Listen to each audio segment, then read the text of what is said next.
Hello everyone. Hi, good evening. A very warm good evening to all of you who have joined for today's session. And in today's session, we are going to discuss so this session will be bifurcated into two parts. Firstly, I'm going to discuss as to what should your entrance test preparation approach should be for Christ 2021 entrance examinations. And in the second part, we'll have another speaker who would come, Anand sir, who would come in and will tell you more about how you should prepare yourself for personal interview and your micro presentation round. To all the IMS students, we after this session ends, we have already circulated a Google form for all of you to fill in, and basing upon the details that you give, from tomorrow onwards, your centers, your respective IMS centers will start calling you up, asking for a feasible time for you when you would be wanting a personal interview, a mock personal interview. Preference would, of course, firstly be given to students who are appearing on 21st of March, because that needs to be done immediately for them. If you are attempting the examination a little later, a little later, that is completely okay. We will any which way be scheduling your mocks at a later point in time. So no rush. So don't worry, to all the IMS students, your mock personal interview would be done by your mentors. So nothing to worry about. But in today's session, firstly, let us understand how you should be prepared for the entrance test, as well as how you should be prepared for your mock personal interview.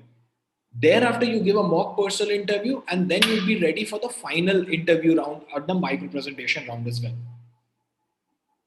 So, a very good evening to everyone once again. I think a lot of students have already joined in.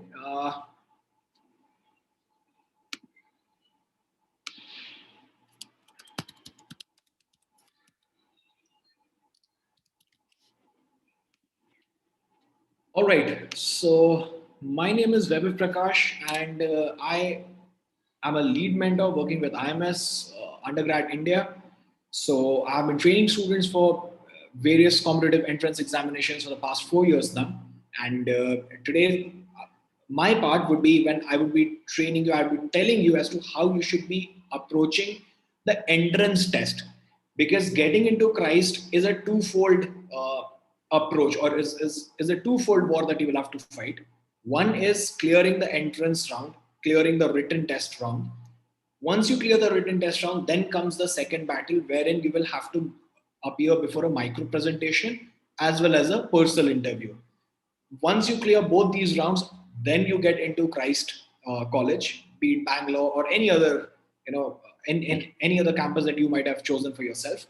Uh, so considering these two things, so in today's session, we are going to discuss the entrance test preparation approach, as well as we will also be discussing your how you should be preparing yourself for micro presentation and how you should prepare yourself for mock personal interview. And towards the fag end, to the ones who would stay till the end, we would also give you a list of topics for micro presentation, which you can think of or which you can use it as a cue in order to prepare yourself a little better and have an edge over others who have absolutely no preparation whatsoever with respect to the micro presentation round, right? So that's the brownie point that you're going to get towards the end. All right, starting off with the first and the foremost important thing is to understand what is the exam pattern like for Christ 2021. Now, if we talk about Bcom, BBA in finance, bachelor's in hotel management, etc., these courses, you have 6 subjects that they are going to ask you. Equal weightage to all the subjects: mathematics, data analysis and interpretation, logical reasoning, GK, general knowledge, English, and fundamental accounting. So these are the 6 subjects on which BCom, BBA in finance and accounting, hotel management courses will be asked, or they would be asking you questions from these 6 areas, and the total number of questions would be 120. Important thing to be understood here is Christ has a negative marks, right? So they have a negative marks which means you cannot take up all, or you cannot attempt all the questions. You will have to be very careful with your overall attempts.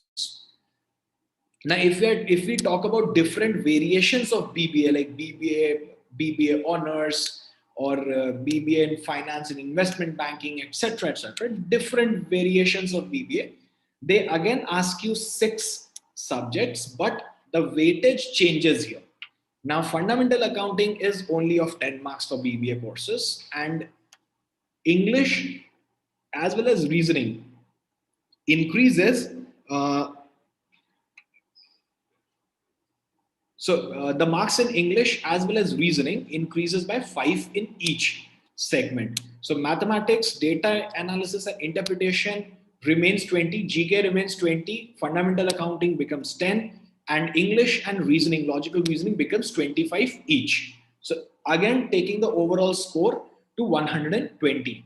Now, if we talk about the law entrance program, be it for a BBA LLB or a BA LLB, then they have only 5 subjects that they are going to ask you.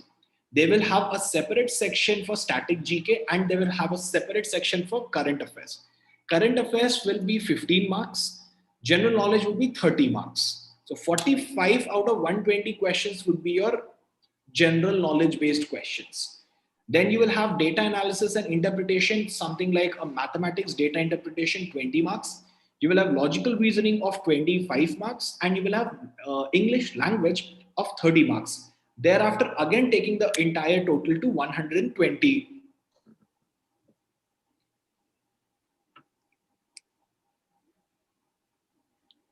Thereafter, taking again the entire score to 120, right? Important thing to be understood is that in all these exams, in all these whatever courses that we discussed, Christ has a negative marks. So don't be under an assumption that you will take all the questions, you'll hit all the questions and come back, because you can't do that, because there's a negative mark for each question that goes wrong for you, right? So now, having understood the pattern, let us understand as to what are we supposed to study now. Now, should we pick up our books and should we start with all the topics? Absolutely no. What you should be doing is you should be brushing up. And again, this I'm saying, considering and stating that a lot of you might be attempting the March examination. See, there's a good part about attempting the March examination, and the good part is that it even if you do not score well, or even if you make certain blunders, you learn for the other attempts that you can take at a later point in time. So this can act as a practice match for you. The 21st March attempt can be a practice match for you. No problem. You can directly be prepared for the other 2 attempts towards the end, right? So what should we be doing right now? We should be brushing up our concepts from the Learn module part A of IMS books. Plus, you should refer to your concept videos which are available, as well as your class recordings which are available on your My IMS portal or your live portal which IMS provides you. Secondly, you should be solving your practice book part B, because that is going to give you that exam level preparation, that seriousness, that higher or difficulty level questions which you would be expecting in the examination is something which you can get in your part B practice module book. You will only reach the good score in mocks before the exams if you start taking the mocks, because, and let me tell you, this is the high time, or this is a very high time that you start taking Christ mocks, because until unless you take mocks, you do not realize what your mistakes are. And unless you realize how you're performing in an overall setup, you will never have a advantage when you go to the exam center. Or again, Christ, you don't have to go to the exam center. You'll be taking it from your home itself. It's a home proctored test. So when you'd be sitting there and you'd be taking the test, you would not have a lot of idea as to how you should be approaching the examination. So therefore, taking that mocks become very important. So right now, your preparation strategy should be that you take at least a few mocks before appearing for the final examination. Now, just or merely taking the mocks is not going to help you improve your score. What you do between the mocks is something which will improve your score. So sit with your mistakes. That's more important, right? So why should we be taking the mocks? One, to test your readiness by attempting a full-length paper in a time-bound manner, which will give you a confidence or a set of understanding as to how are you performing. To understand and get familiar with as to how do you or how does your brain react when when there are difficult questions or when there are easy questions. How do you react to it? So you get to assess your strengths and your weaknesses when you start taking the final or when you start taking a full length mock. So in few days, weeks, whatever you're coming, I understand a few of you might have your pre boards, your boards might be coming up, but again, taking up these mock tests would not take a lot of time. Take out, sneak out some time for your preparation, and sit with your mistakes. So that textbook approach of doing each and every question is not going to help you at all. Uh,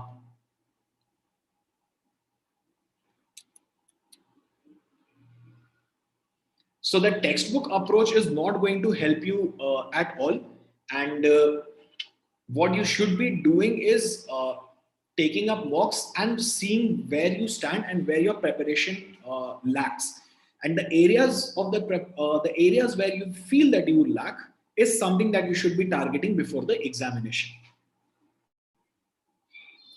Now, what is the way ahead for BBA BCom aspirants as well as for law aspirants? Let me bifurcate here for both the segments of students who are present in today's session.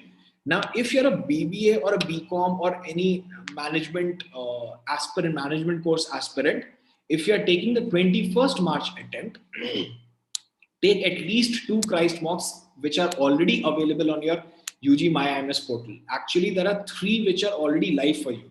But before the 21st March, take at least 2 Christ mocks which are available.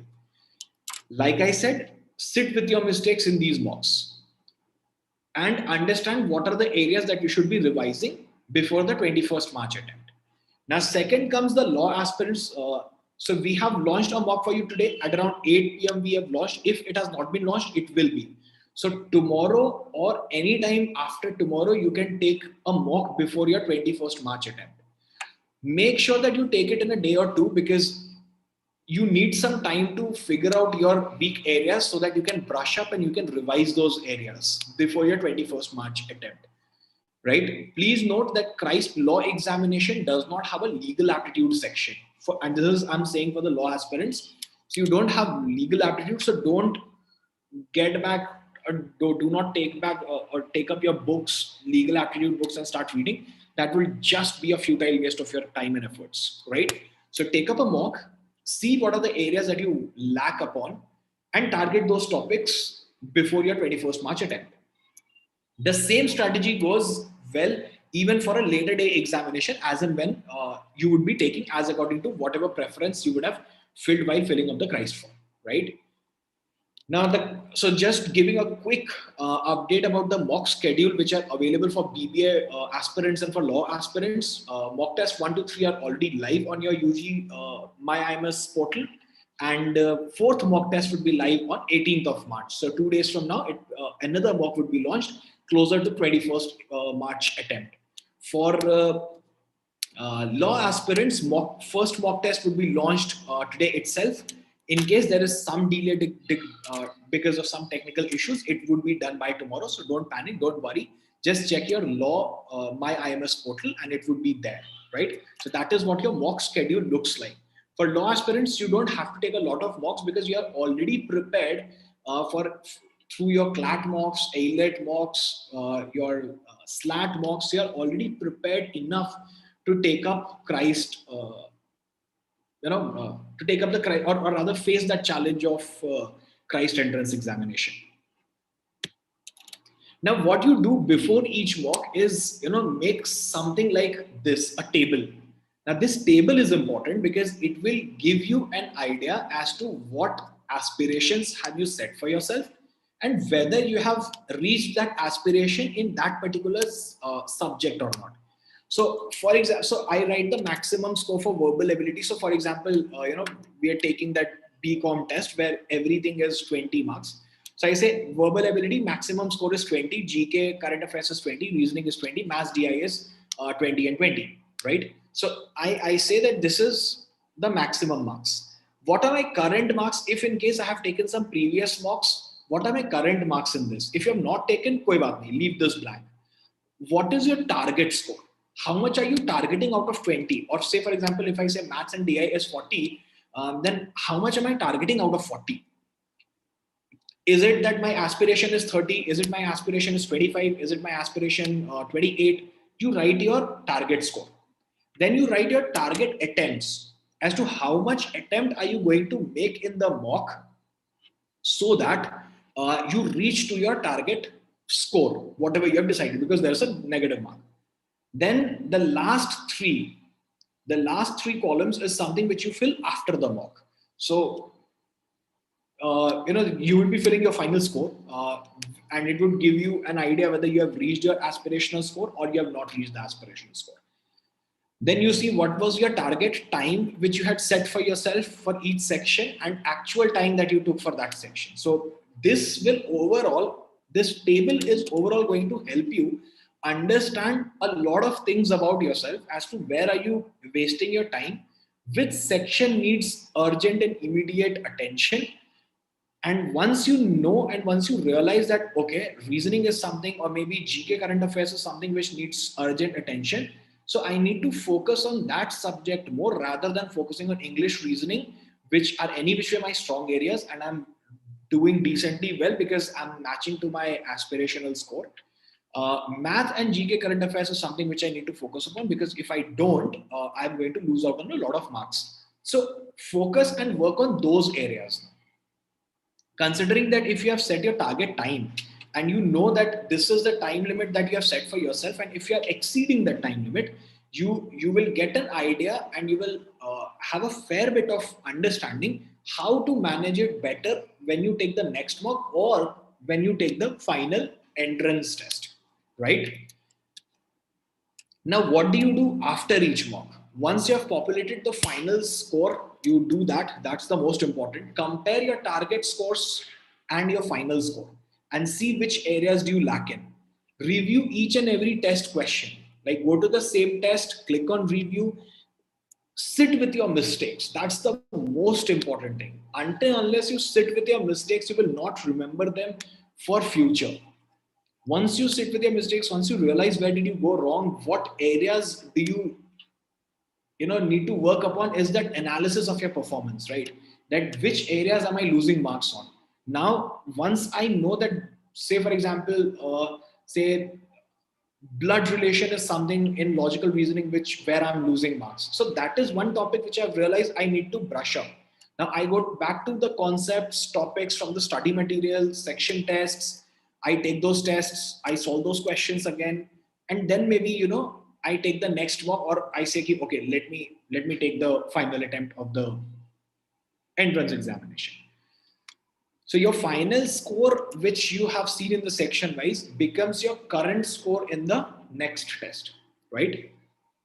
Now your incremental score. So for example, out of 120, if you are sitting at say 80, you are scoring 80 out of 120. Now for the next test, you can't go big. You can't be like, yeah, I'll score 105 or 110. It won't. It does not work that way.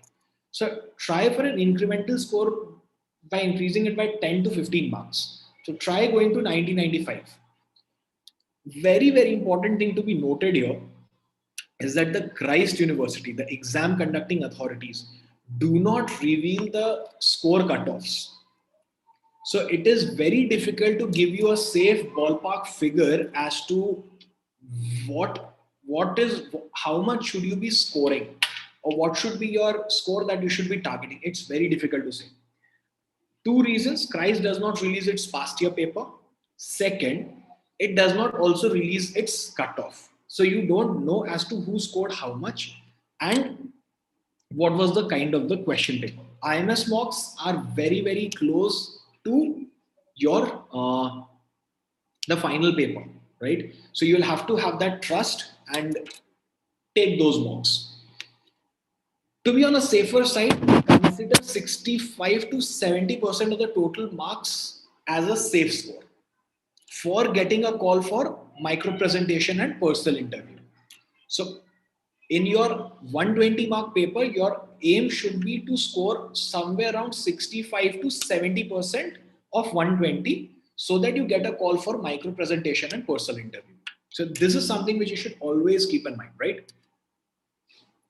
See, when you're taking an exam, you have two roles. One is that of a worker where you're working, your mind is working. Second is the role of a manager where you have to manage. You have to manage your efforts, you have to manage your time. You have to manage both the efforts as well as time to get to the best score possible for you.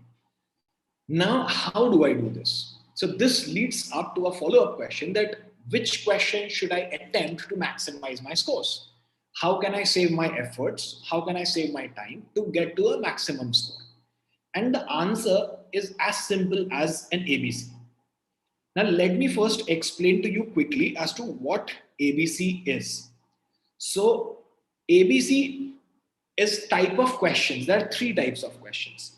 A type of question which is easy, which needs to be solved immediately because it will take you less than 60 seconds of time to solve them. So focus first on A set questions. All the A set questions in the paper should be solved immediately and first. Then comes a second type of question which you feel, okay, this is something which I have done, I know, but it is going to take me more than 1 minute per question to solve.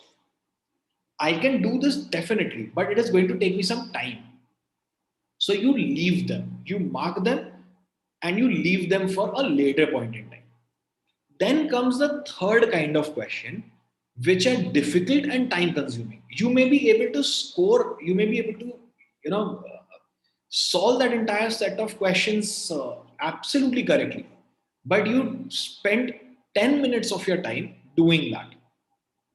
It makes no sense. So if there are three questions, you get 3 marks, but you waste 10 minutes.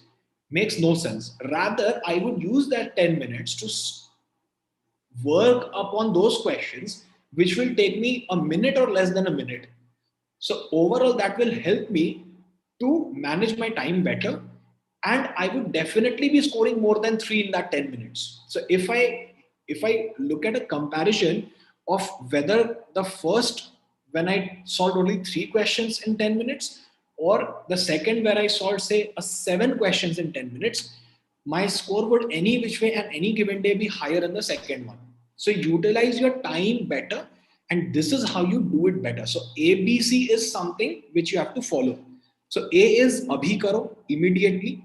B is baad mein karunga, I'll do it a little later. C is chhod do, leave it. Even if you solve that question, you're not going to be awarded with Nobel Prize or an Abel Prize.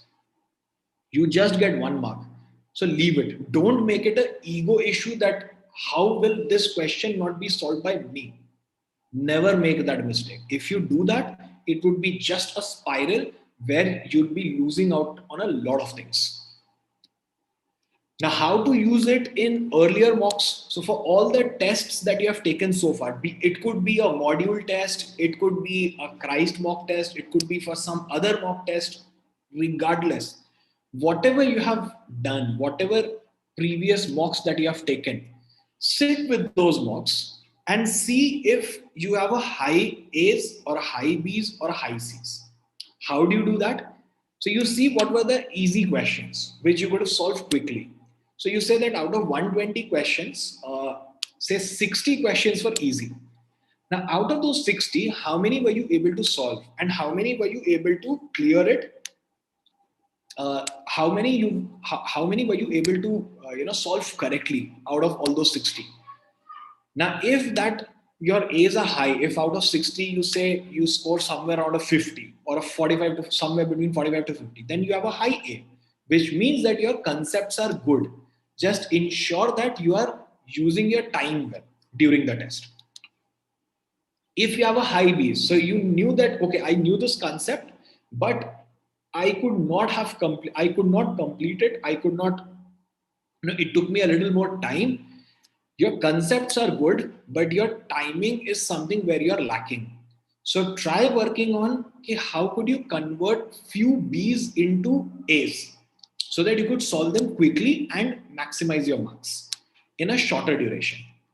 And if you have a high C's, like for example, out of say for example out of 120, there were 60, 65 questions that you could not understand, you could not attempt, you had no clue about. That means you need to work upon your concepts. So you'll have to give double efforts right from now. Maybe not for the 21st March attempt, but maybe for the later dates attempt, you will have to start pushing yourself as much as you can if you have a high C's, right? Now, how do you implement this in upcoming mocks? Again, get accurate classification for every question. While you are taking the question, you can keep a rough sheet right beside you. Already write 1 to 120. And maybe what you can do is just write ABC, ABC, whatever you feel that this question is A, B, C, or whatever. And once you're done, once you're classifying it, you keep solving it. After the mock is done, you sit again and see whether you got the classifications right or not. Because every time you get the classification right, your confidence builds. And that is something which you'll be implementing in the final entrance test also. And that is something which is going to save a lot of time in your test and will maximize your marks. And again, if in case there was some mismatch, so you marked some question as a B, but it should ideally it should ideally have been a C.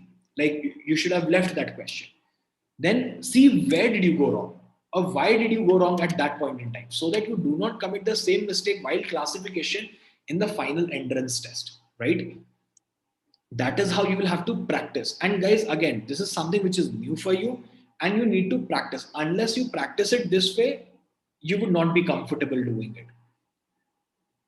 Now, how do you do ABC is get accurate at classification. You will have to practice, take a sectional test, take a topic test using the ABC approach, keep a record of your classifications of each test that you keep doing. After the test, sit, see how many A's were correct, how many B's were correct, how many C's were correct, the classification, how many classifications were correct, right? That is what you're supposed to do, and that is something which will give you confidence to approach it in the uh, final exam as well, right?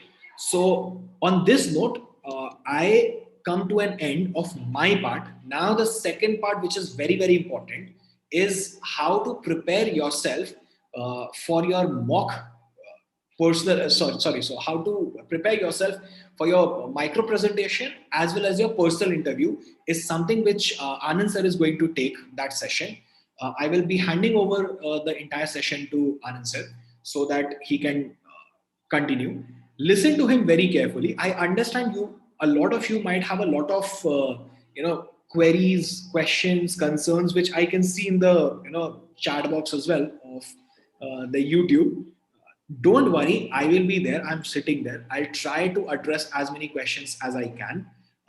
Even if not, we will be addressing your questions. So don't worry, listen to sir very carefully. And again, remember, towards the end, for everyone who sits right to the end, you get a brownie thing, a brownie point where we'll be sharing some list of micro presentation topics. But that will happen only after Anand sir sessions end, right? So I think I would hand it over to Anand sir now. Thank you. Can you start my video? I think it is. Just a second, sir. Yeah.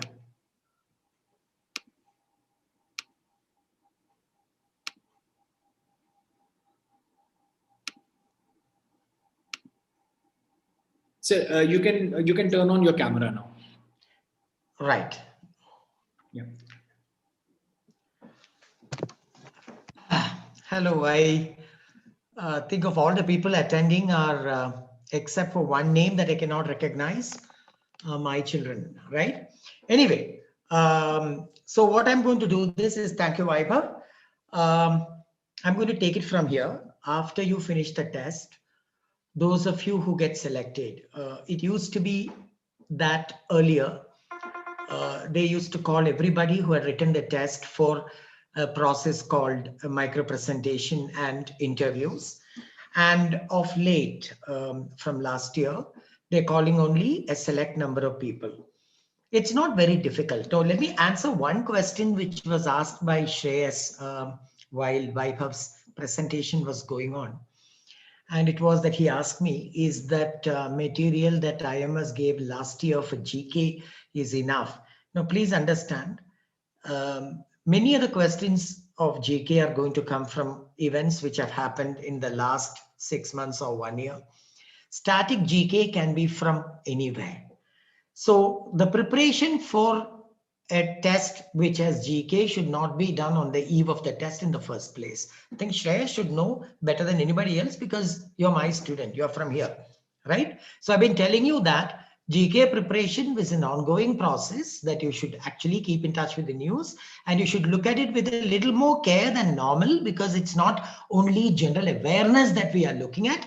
We are looking at specific names, places, figures, and therefore you need to look at it a little carefully. But then what you can do is you can actually brush up with the current events with any of the GK magazines that you would have purchased, because I've asked you to purchase that over the last 3 or 4 months. Static is open. There is nothing that you can do for static except maybe brush up from a couple of areas. Static could be from history, static could be from constitution, static could be from, let us say,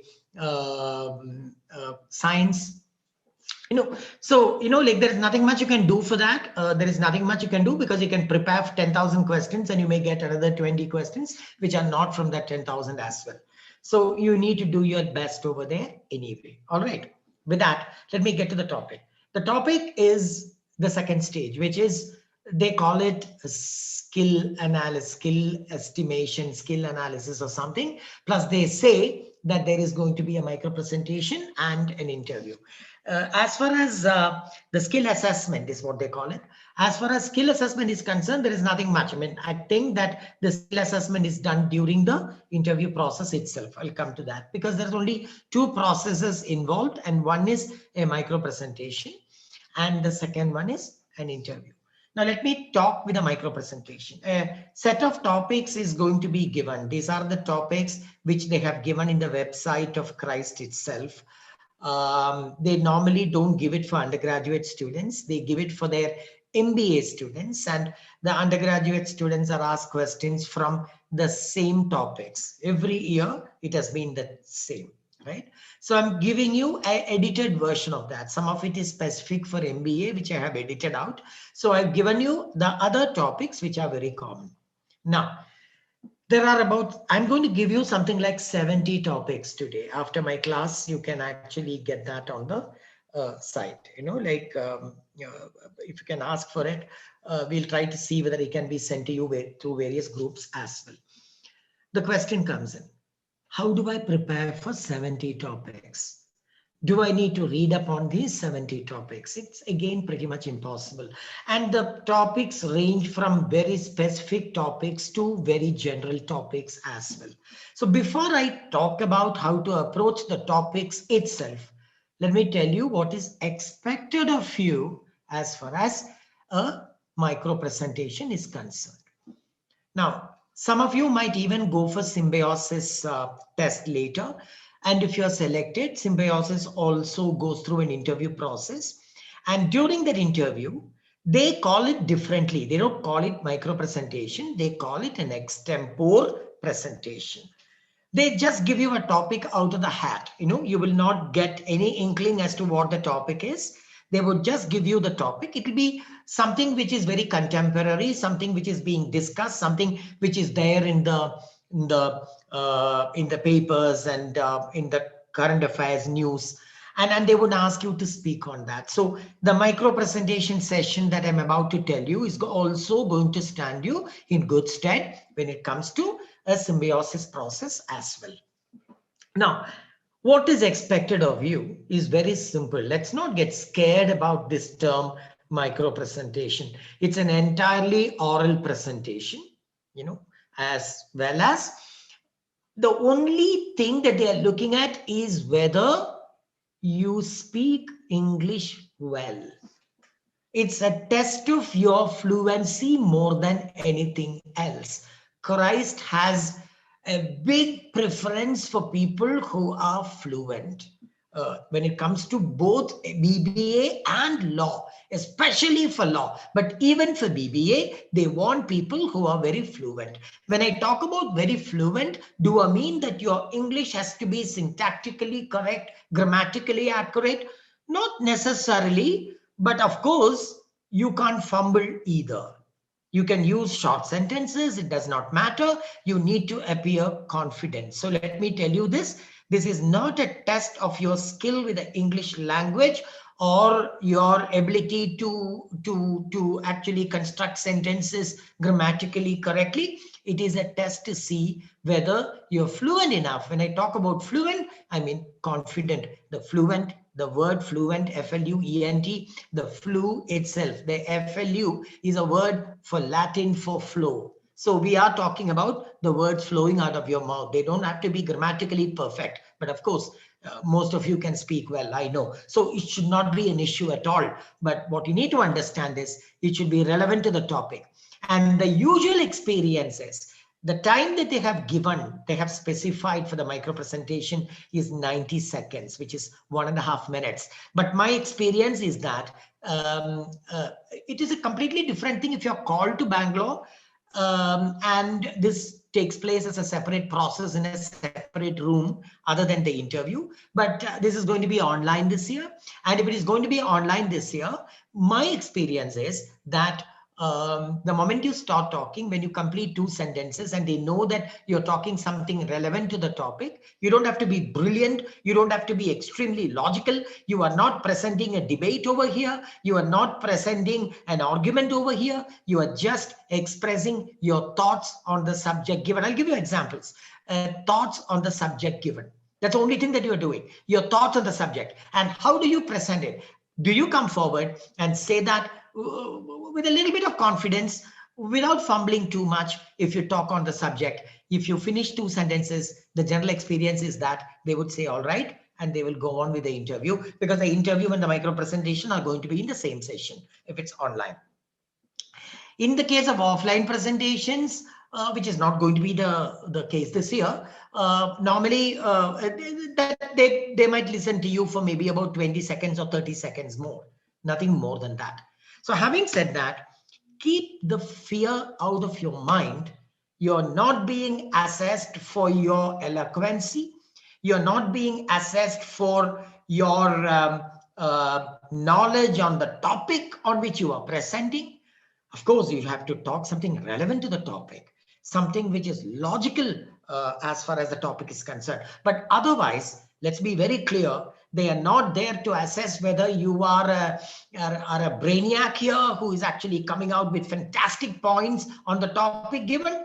They just want to see a person who is confident, who is able to speak, and generally 2 sentences and 3 sentences, which will be about 30, 35, 40 seconds. The general experience is that they would say, all right.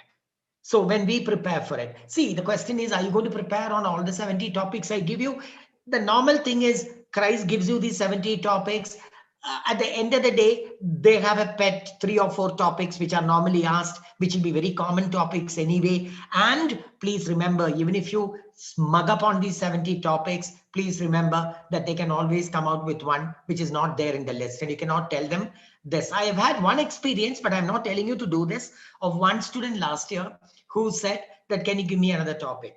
And they gave him, but that depends on the interview panel. So don't stretch your luck too far over there. They may say no, and that's not going to be a very pleasant experience. If you ask and they say no, and then what happens is that you start panicking, and that will reflect in the interview throughout. Normally, this is done as the first part of the interview. So what happens is that the interview itself will turn out to be a mess. So don't try to do it. Last time someone did, and it was given to that person. And I think in that particular panel, the micro presentation came somewhere in the middle of the interview and not in the beginning. Many people had it in the beginning. So at the end of the day, you need to speak something on the topic. And I don't think they would give you topics which are totally outside your sphere of knowledge anyway. I mean, you are expected to know things which are relevant to current affairs. You are and some things which are very common. Let me put it this way. They have one of the topics which is given over there is the topic of youth and politics. Youth and politics, that's one of the topics given. Don't think that it will be the politics which is given to you. All you have to do is to speak 2 lines on that. You say that, like youth has an active role to play in politics. And if you actually look at that, countries across the world, the people who actually are in the hems, if you take the countries, there may be exceptions, like United States elected somebody who is in their 70s, but there are several countries in which people who are much younger have come to power. You can talk about the fact that Trivandrum, which is a city in India, which had their local elections a few months ago, and you would have possibly read in the newspaper. I think you should have read in the newspaper. You should have, in the sense that, if you didn't, that means that you're missing out on a lot of news. They selected a 21-year-old as a 22-year-old as the mayor in Trivandrum. Now, then you talk about the fact that youth has an active role to play, but you can also say that there should also be people who are older, because experience also matters a lot. Now, how long have I been talking on the subject? I've been talking on the subject for approximately 2.5 minutes, right? You require 3 lines on this topic. That is all. 3 lines on this topic, right? Satya Shruti, I think this is not an IMS Coimbatore session. Don't type that. I know, right? So basically what I'm trying to tell you is, when you given a topic like youth and politics, you can't prepare for that. Just think about the fact and say that, yes, there is a major role to be played. And please understand that voting rights are given to you when you are 18 years old. And that actually means that anybody who is more than 18 or more than 18 is expected to have a thorough political knowledge about the situation in the country, and should also have an understanding of the various political parties and the ideologies by which the various political parties stand by. So if you start talking like this, you understand what I'm trying to say. 3 lines on that topic. Just you want to take a breath, 2 breaths, 3 breaths, count to 5 in your mind. You can do anything. You can ask the person, can I take 20 seconds to think, sir? I think they will give you. Ask this only if the topic is something that you have a starting trouble with. But please understand, topics like this which are given will not be very different. Travel industry during the pandemic, this year's issue. Like, what is there to be talked about over there? Travel industry during the pandemic suffered horribly. In fact, it has not recovered yet. And which are the industries associated with the travel industry? Tourism and travel, airline industry, transportation industry, hospitality industry, several people who have shops in tourist places, who actually live by their sale that they make to the tourists who come into the places in which they have shops. They have lost their means of livelihood, and it is a really bad thing. And therefore, like, it should be started, and the best way to start it would be to get the vaccination process speeded up. That is all. What is there to talk about it other than that? You're not expected to give an essay on that. 3 lines on that. And then you say that travel industry consists of transportation, hospitality, etc. That itself will make the people who interview you think, all right, this person knows something. Not that knows something is only one part, a smaller part. It is in your language. How do you express yourself? You don't have to be, if you really speak well, go ahead and do it. If you don't, speak in simple sentences. That is all. The kind of topic they have given are pretty bland anyway. There are topics which are pretty topics on which we probably can go on speaking for hours. For instance, banking frauds and rising non-performing assets. At least Coimbatore students would know that. I've been taking this as part of your general awareness sessions for nearly a year now. And you understand, at least you can talk about Vijay Mallya here. You can talk about Nirav Modi here. You can talk about the fact that rising NPAs are a big issue. And that is one reason, other than the fact that the government needs money, that the government has decided to privatize a few public sector units. I have spoken 4 sentences on this. You need to speak 4 sentences on this. That is all. So do not worry about the micro presentation at all. Now, what if you get a topic from outside that you're not aware about? That should not come. But if you cannot speak a single line on that, if you cannot think a single point on that, then you can ask them, sir, can you give me another topic? Because you don't have an alternative. But don't do it as much as possible. So topics like that, EVMs versus paper ballots. EVMs here, you know what it means, electronic voting machines. You should know, because you're expected to know. If you're going to do a BBA course in a college like, right, they expect you to know what an EVM is. It's an electronic voting machine, and versus paper ballot. You know, the pluses and minuses. Electronic voting machines have a lot of pluses. In fact, they have very little minuses. The only minuses that some people accuse, particularly people who lose elections, accuse the election commission, is that these machines are hacked, which cannot be possible because these machines are not connected to the internet in any way. To hack a machine, you need to connect it to the internet. Somebody needs to access the machine. That cannot be done. If the machine is wired wrong, that you press a button, another vote falls, is not going to be the case. You know that there is something called paper trails, which means that there is a paper printout, which will clearly show which is a button that you have pressed. So a person can verify that paper trail immediately. So, you know, like, other than that, paper ballots are ancient, but paper ballots have many negatives, in the sense that paper ballots are, first of all, paper ballots, please remember, is environmentally much more. I mean, that's a smaller factor, but it's environmentally, because so much of paper is being used. And number two is, paper ballots can be easily be manipulated because you don't know who puts in. So there is something called election ballot stuffing, which used to take place in states like Bihar. People just come in and take out a lot of ballots, start stamping their candidates against the name. They start stamping the particular stamp that they give you. It used to be a stamp earlier, and then they fold it and stuff it into, with people watching by. You cannot do it with an electronic machine. You cannot keep pressing, because the electoral officer has to release that, and there is a button which says that he is under duress. So there is a secret button. So the whole machine becomes inactive. So why did I speak so much on that? Do you have to speak so much on that? Not at all. 2 lines, which is better, in my opinion. If, let me put it to you, how do you present it very simply? It's EVMs versus paper ballots. Uh, EVM stands for electronic voting machines, and paper ballots used to be the system by which elections were held in India many years ago. And EVMs were chosen because they are much more convenient and they're much more easy. And if you look at something like counting, it can be done pretty fast. Paper ballots take days to count. And then you can say, okay, let me put it to you, that if you are a student, how would you speak? You say the electronic voting machines are always better because they are more modern. And electronic voting machines ensure that there is no manipulation done as can be done with paper ballots.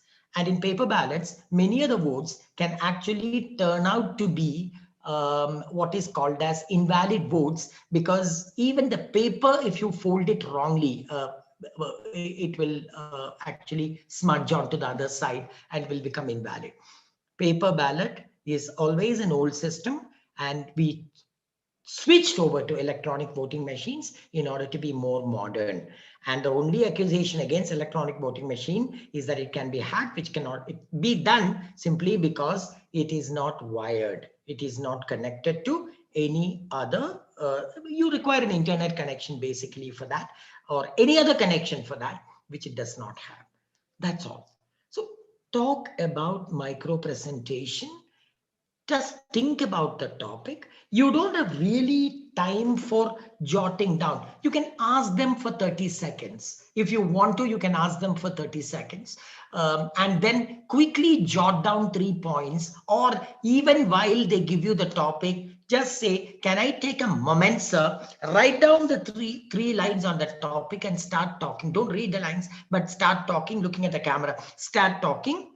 And I'm very sure that 2 lines later, they would say that, let's go for the interview.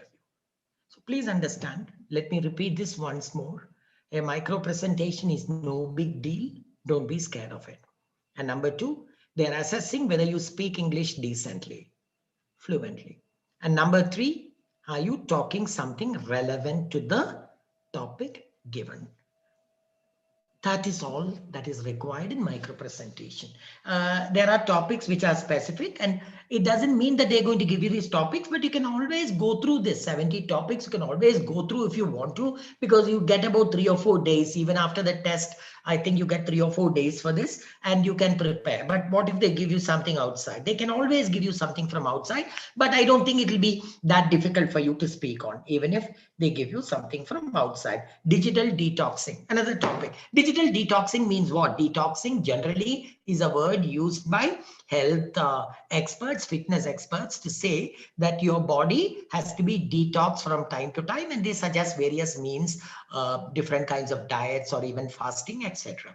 Digital toxin. So if you want to speak on it, digital detoxing, talk about the word detoxing and talk about the detoxing the way I talk to you, which is about to get rid of toxins from your. But digital detoxing, what we mean is that our addiction to the digital equipment that we have around you, and it is becoming a major issue. We are addicted to this. We all know this, and people are addicted to gaming. People are even addicted to texting each other. WhatsApp is a kind of a craze.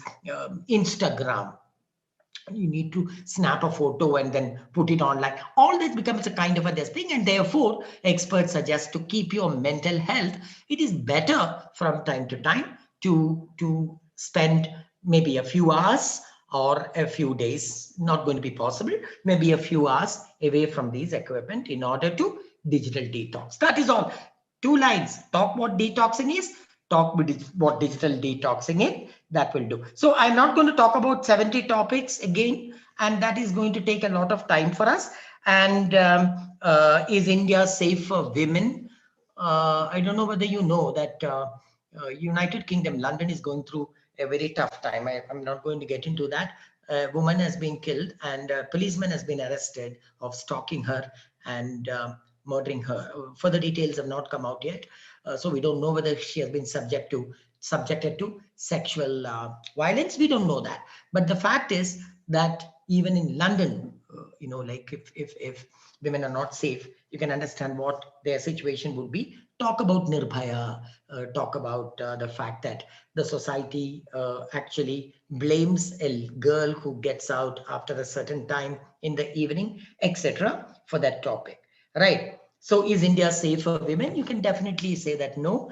That is because of the societal norms that we have set down, and the way that you can give examples for that. There are many examples. You have the Hathras rape case where the woman went in for 2 women, I think. They went in for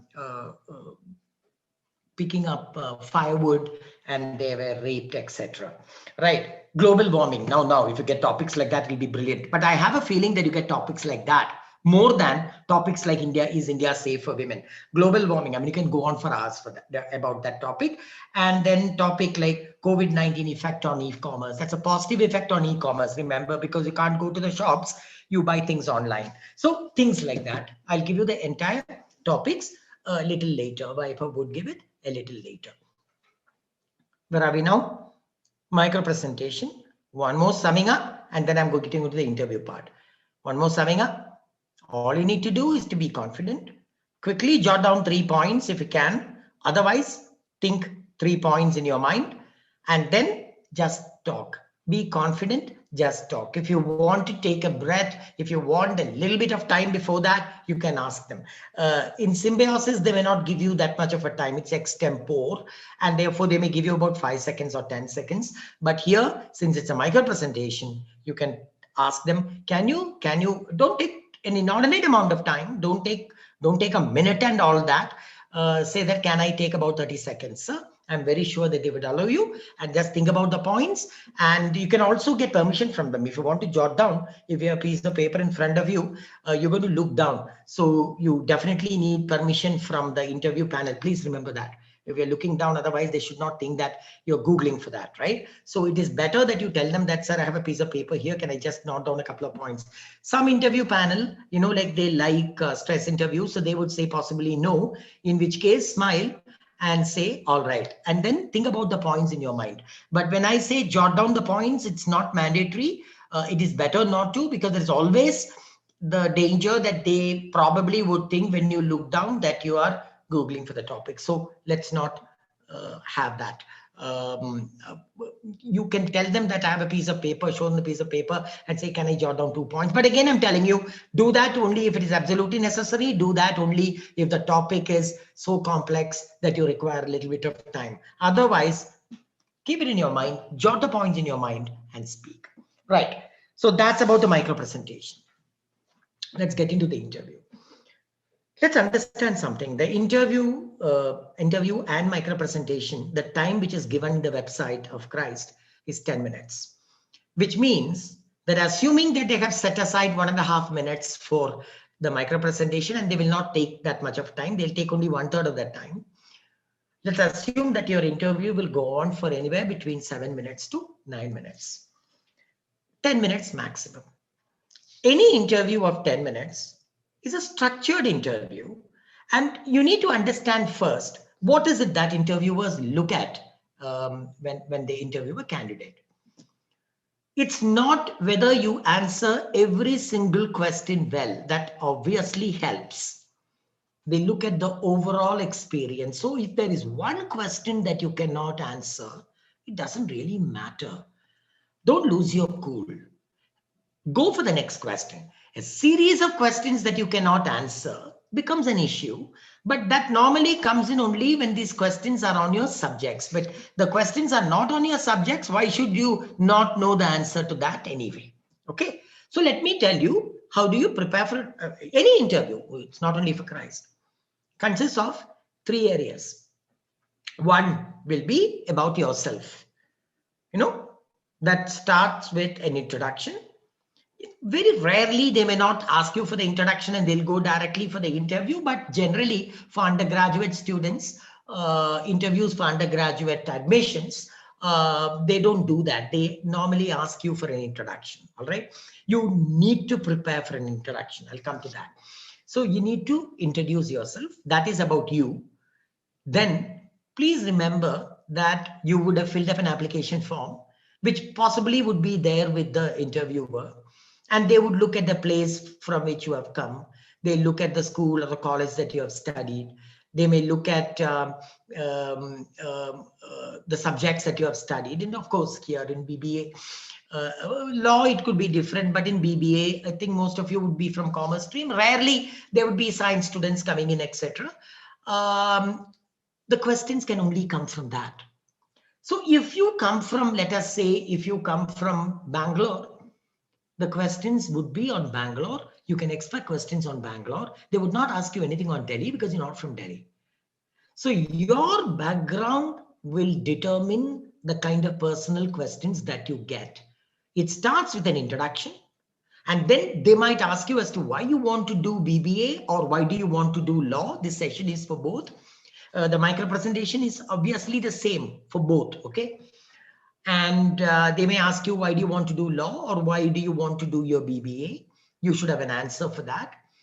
And then they would ask you questions which are related to you, which could be as simple as what is the meaning of your name, to about your school, about your town, about your father's profession, anything. This comes under the about you part of the interview. That is the first part of the interview, and therefore performing well is important here because first impressions always are the best impressions. And how do I prepare for that is very simple. 1, prepare a good introduction for yourself. I would not want you to mug this up. I would not want you to deliver this as if you are giving a speech. Remember, when it comes to a micro presentation, you can make it like a speech. But when it comes to the interview, talk in the normal tone of conversation that you have. Normal tone of conversation, right? And then prepare an introduction about yourself in the normal tone. Make a note of what are the things that you want to say over there, but let it not look as if it is mugged up. It should not be mugged up, but you should have a clear idea as to what you're going to say, which starts with, I am so and so, and I am doing my 12th standard. accountancy, commerce, economics group from this school, and I am from this city. And then we say that I am from a small family. My father is this, and my mother is a homemaker or she is working. And then you talk about my hobbies, my interests. Is there an achievement that you can actually proudly present to them? Have you been a school leader? Are you very good in sports? Are you very good in extracurricular activities? Have you won any scholarships earlier? All this, an achievement of yours, should come at the end of the introduction. If you have, if you don't have, think about what positive aspects that you can present. Are you an avid reader? Present. I'm an avid reader. Now, if you're not an avid reader, please don't say it, because the interviewer is going to ask you questions on that and you should be able to answer it. Right? So whatever you say should be those sentences that you can defend later. So when you prepare an introduction, the end should always be a kind of a punch where you come out with an achievement of yours. The moment you come out with an achievement of yours, the possibility is the next question will be related to that. If it is sports, if it is cricket, questions will come on cricket, not only about the cricket matches that you have played, but mostly from the world of cricket out there. Similarly, football. So whatever you say should be true, number one, and number two should be answers that you can always answer questions on. So you are won a scholarship, that's fine, but they may ask you about the scholarship. So achievement should be the end. The end, don't bring it in the beginning, because the next question will be related to that. Our idea is to keep the questions confined to the areas that you are comfortable in. So that's the first part about yourself. The two questions that you have to prepare over there are an introduction and two, why do I want to do the particular course for which I am applying? Think about it, let us understand, the students of Coimbatore, all of you will get a mock interview from me anyway, and I'm sure all the IMS centers will give you mock interviews. So it should not be an issue at all. But please remember, prepare. Don't leave it to your skill to go there and say, I know what to say at that point of time. Some people are able to do it, and I'm not saying no, but please remember, preparation always helps. Prepare a good introduction for yourselves. Point number one. Two, why do I want to do that course? You can always talk about business, BBA. Why do you want to get into business? Your background, family background could be business. A family background may not be business, but you can always have a role model, etc. Please remember, whatever you say, if you say I have a role model, and the role model is, let us say, somebody like Bill Gates or somebody like Elon Musk, for instance, there are going to be questions on that person. You should be able to answer it. So every answer that you intend to give, you should prepare, because you should think about, once you prepare, as to what questions they can ask me from this, right? If you say my favorite businessman is Elon Musk, I'm sure that they're not going to ask you about Steve Jobs. I mean, they can ask you a different question on Steve Jobs separately, but that's nothing to do with this. Your introduction should be in such a way that every single thing that you say, we should be able to defend it later. Like your father's profession. Your father is a doctor. They might ask you, why is it that you have not got into that field? Now you give an answer for that. The answer is, I was not interested. It doesn't look very nice. But think about the fact that you thought that, I do not want to confine myself into the traditional fields of medicine and engineering. I want to do something different. And I decided to do business instead. Something like that. So I'm not telling you what answers to give. Don't mistake me. I don't tell students what answers to give. It should come from your own unique backgrounds. So think about answers which are logical and which are relatable to your background. So a good introduction. Why do you want to do BBA? That's first part, about yourself. About yourself can also things like, what do you want to do in the future? What is your ambition in life? So, I mean, those things you should be able to answer even without preparing. But anyway, those are questions related to you. All right. Two of them you need to prepare. Why do you want to do it? And two, introduction. And remember to always think about an achievement that you can bring in at the end of the introduction itself. And introduction should not be too long either, okay? Remember that. The second part, of course, is academics, which will be questions, and BBA students will be inundated. Inundated means flooded, will be flooded with questions on your subject. In fact, I was surprised by the reporting my students were making to me after the interview. I don't know, most of you would have studied economics. You would have studied about the law of demand and supply. And you would also know that there are two goods, sets of goods called elastic goods and inelastic goods, which of course all of you would know. One where the demand which fluctuates wildly with the price of that is called elastic, and where the demand does not fluctuate even if the price goes up, something like salt, which everybody requires, is inelastic. Now, other than that, they were asked questions on Biffen goods and Veblen goods last year. That I would expect a person to ask, a person who has done economics in graduation level, but they did ask a couple of, possibly that person would have been an economic teacher. So you don't know which panel you are getting. A person may have an area of expertise and they would ask you questions from that. Okay. So Veblen goods, I think you know what Giffen and Veblen goods are. Giffen goods are goods, these come from the names of people who proposed this exemption to the demand supply theory. Theory of demand, and where a professor called Giffen had come out and said that in some commodities, when the price increase, people buy more of it. For instance, in the term, one example could be onions during the time of shortage. When onion prices keep going up, people buy more because they think that onion prices could go up even further. So onion is not a perishable commodity. It will stay for some time. So rather than buying 1 kilo at 80 rupees itself is high, but tomorrow it could become 100. I might buy 2 kilograms and store it. Such goods are called Giffen goods.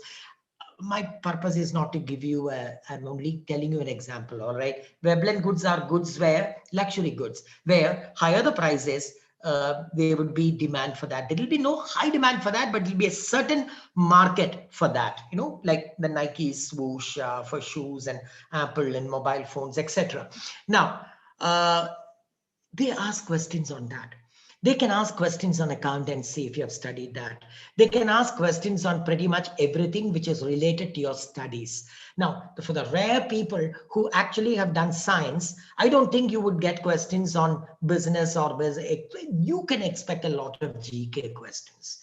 And if the teacher is aware of science, then the teacher could ask you even a couple of science questions. So don't think that they will not ask science questions because I am appearing for a BBA exam or a law exam, etc. They could ask you. But otherwise, they're not going to ask you hardcore questions like Biffen goods and Veblen goods and stuff like that if you are a non-economic student. But if you have done economics, they could ask you. The fact that giving an answer saying that, sir, I did not study it, is fine if you did not study it. But if they are very obvious topics, Biffen and Veblen, I can exempt. But inelastic and elastic, I cannot. So if they ask you what is law of diminishing marginal utility, which I think comes in the first chapter of every damn economic textbooks that you read, you should be able to state what it is. So, these are things that you're expected to know, and there is nothing much you can do. You just have 5 days and you're also preparing for your exams. So you should be okay in that area is what I think, right? And then accounting, you could get questions. Last year, they asked questions on deferred revenue expenditure. They asked questions on the basic rules of debit and credit, the 4 statements of debit and credit. And they asked a few questions on provisioning. They asked a few questions they asked a couple of items and asked on which side of the balance sheet it comes, etc. And that is accounting questions that you can expect. Commerce questions, I don't know whether they might ask you a few questions on, like things like Reserve Bank of India, the roles of Reserve Bank of India and stuff like that. And at the end, there would be, and maybe a section on current affairs and GK. Current affairs, GK, normally they would ask you names of ministers, names of chief justices. For law, I'll come in a moment. The subject questions for law will not be based on your 12 standard questions alone. They could be, but they may ask you questions on law as well. And most of them will be to do with, most of the questions asked last year were to do with the Constitution of India. and some basic questions on law, things like the principles of natural justice, which the three principles of natural justice, that audi alteram partem and all that. So they ask you questions like that, and constitution is something that you should be fairly comfortable with. You don't have to mug it up, but you have to be fairly comfortable with. They would ask you questions on that. Somebody was asked a question on public interest litigation. He was asked a question, what is a PIL? Can you talk about the PIL? In fact, that was done in the micro presentation, and the person talked about principles in law. There's no subject called principles in law, but he talked something he got to. This is what I'm saying. They gave the topic PIL, which is to do with public interest litigation, and the person talked about principles in law, and he talked about natural justice, and he got in. So at the end of the day, it's not as if you can do that for this year. He was able to manage it. He was able to get away with it with that particular interview panel.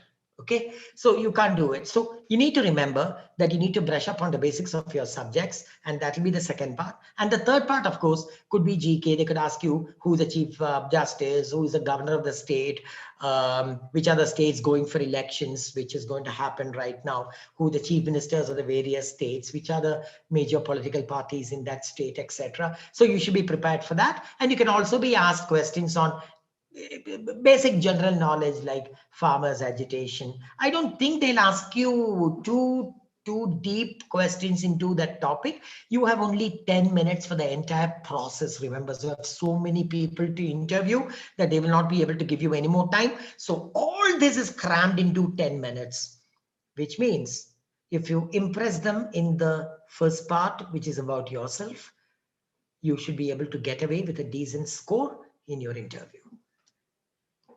The last lesson I'm going to give you is be confident, absolutely confident. If you do not know an answer to that, don't look sheepish there. You tell them that. Don't say, I don't remember if you have studied it. Say, that's sir, I do not know.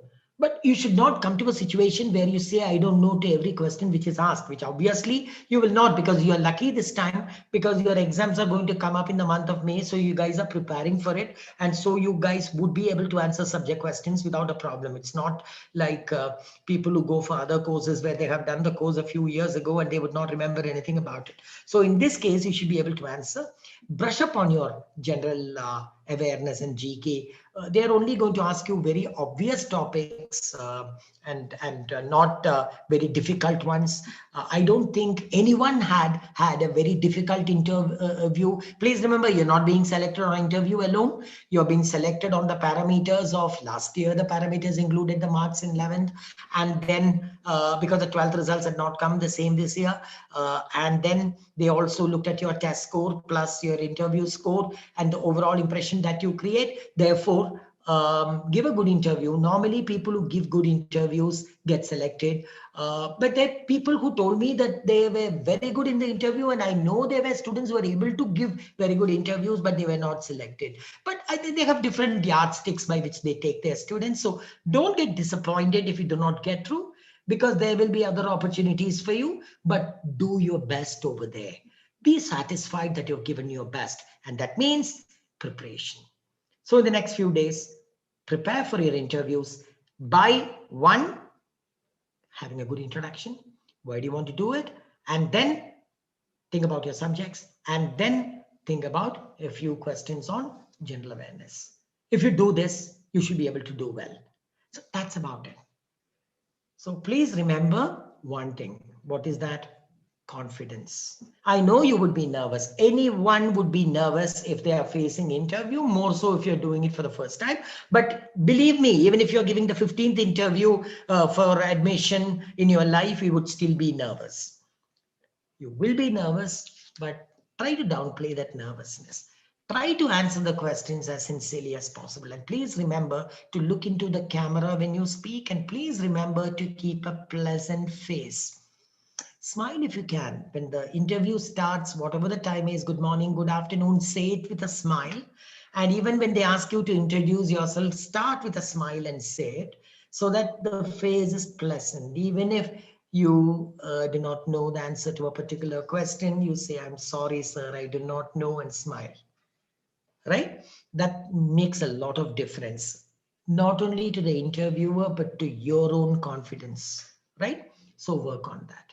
So that's it that I have to say. They'll give you the topics. Don't think that these topics are finite at the end of the day, but please remember, you can go through the topics and you can prepare 2 or 3 lines on that. But even if you get something which is not given, they will not be very difficult topics and you should be able to speak on that. Vaibhav?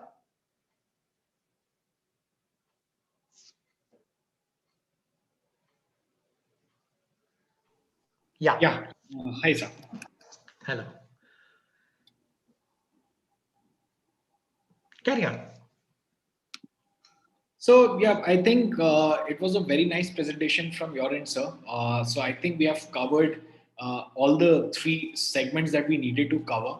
One, starting from how do you prepare for the entrance examination, the test, the MCQ round. Secondly, moving on to how do you prepare yourself for the micro presentation. It's how do you approach it? What should your outlook be, how you should be carrying yourself, how you should structure your arguments. And then of course the third part was the very important one, as to how do you conduct yourself in a personal interview. What are the small little details, minute details that you need to work upon while you're giving the interview. So thank you so much to Anand sir, and I think we would wrap up the session here. I have already put the Google Drive link for all the list of the topics for micro presentation topics on the YouTube, on the YouTube page where this where we are streaming right now. So you can use that link from there and access all the topics. Be prepared for it. Start reading up. Current affairs, GK, like Sir said, and something which I completely believe in. You will have to start working from now itself. In case again, one very important thing, all the IMS students, you will be getting your mock interviews, mock personal interviews. Don't worry about it. It will happen sooner or later. We will give preference firstly to those who would be appearing for the 21st March attempt. Those who are appearing in, say, for example, a little later, a little while later, as in say for example in April or in June, we will have your mock PIs closer to your examination. So don't worry, and that is the reason why we have collected your information, so that your centers will have a know-how as to when to approach you, and it would be based upon your convenient time and the convenient time of your mentors, that you would be getting a mock personal interview, so that you get to learn as to how to so you can implement what you have learned today in that mock interview. And after that mock PI, you can ask the mentor, and the mentor will definitely be guiding you as to where did you go wrong and what are the things that you should be working upon. So that two levels of refining you and polishing you would be very sufficient.